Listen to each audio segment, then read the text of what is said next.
Bristol Community College, Mathematics with Dan Avedikian, Math 131, Elements of College Mathematics, Section 2.2, Problem 18. This is Section 2.2, Problem 18. It says perform the indicated row operation for the matrix. We have a matrix with 3 rows. The top row is 1, 0, 1, 3.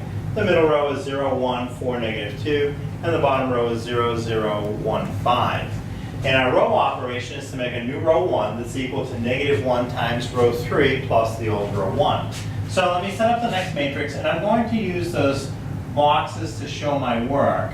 So it's going to make the matrix initially way bigger than it needs to be, and then I'll write a more normal sized version of it. So I'm going to set up, I will need 4 boxes. That's going to be for the new numbers in row 1, and then row 2 won't change. I'm making a new row 1, so row 2 will stay the same.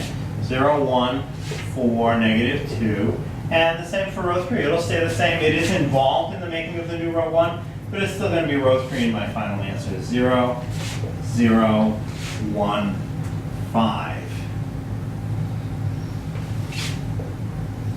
And the row operation I have to do is negative 1 times row 3 plus the old row 1. So now in the first column where this box is, this 1, it actually doesn't wind up changing. So you're going to do negative 1 times row 3. Negative 1 times row 3 is negative 1 times 0, because that's what's in row 3 in the first column, plus row 1. Row 1 has a 1 in it in the first column. Negative 1 times 0 is 0. I'm going to add 1. 0 plus 1 is 1. So that takes care of the first position. Next, I have a 0 here, so we'll see if that changes. So again, what am I going to do? I'm going to do negative 1 row 3 plus row 1.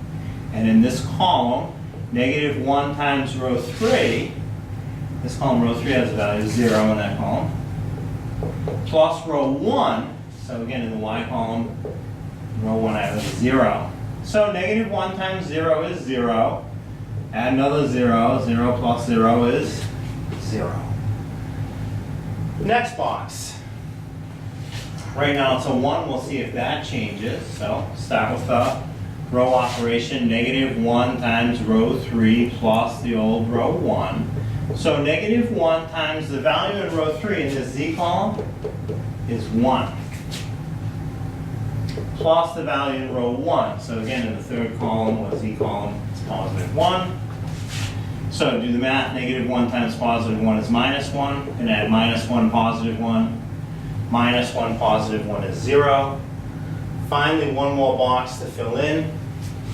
By same row operation, I'm going to start with negative 1 row 3 plus row 1.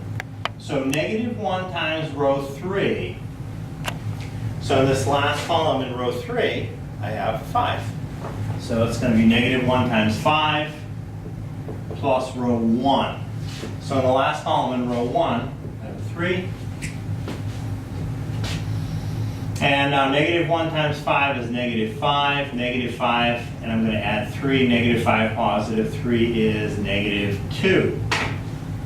And that finishes off the work. But again, this is too big. You don't want to leave your final answer like this. So my top row, after I do the row operation, I will have 1, 0, 0 again, negative 2.